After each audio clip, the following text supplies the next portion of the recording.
OK, messieurs, dames, je voulais vous expliquer rapidement à la page 8 de votre théorie qu'est-ce qui était écrit. Fait qu'on fait une présentation de la fonction tangente. J'ai fait par exprès pour faire un copier-coller du graphique que je viens de faire avec vous dans la petite capsule précédente.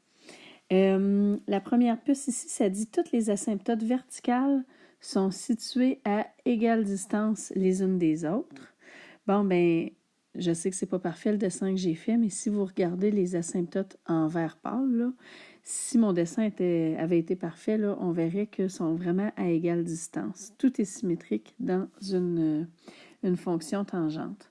Prochain point, la distance entre deux asymptotes verticales consécutives correspond à la période P de la fonction. Pi, c'est déterminé par pi sur valeur absolue de B. Fait que dans le fond, ça signifie que P est égal à pi sur B. Bon, je devrais le mettre en fonction absolue, là, mais tant pis. Fait que ça, c'est ma fonction tangente, parce que dans l'autre capsule, on voyait que dans un cercle trigonométrique, c'est comme si j'avais le temps, en un seul tour de cercle, d'avoir deux tangentes plutôt qu'une.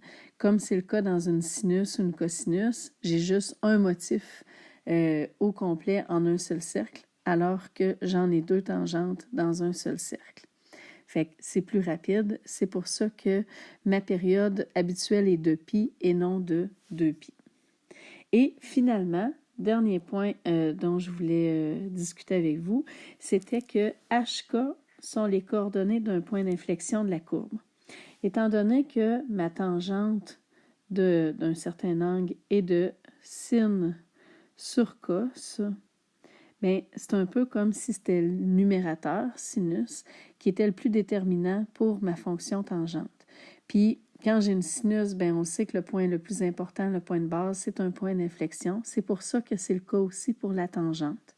Fait que j'attire votre attention sur ici, OK, le croisement de l'axe dx puis de l'axe dy. Bien, en effet, si on regarde, ma fonction tangente en beige pâle passe dessus à 0, 0.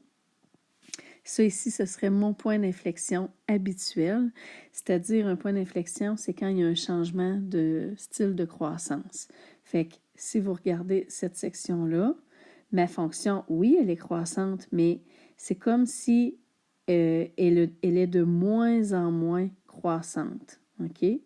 Fait qu'avant le point d'inflexion, c'est comme si ça monte de moins en moins à pic. Tandis que tout de suite après le point d'inflexion, c'est le contraire. Ici, on voit que ça monte de plus en plus rapidement.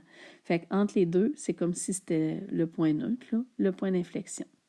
Voilà.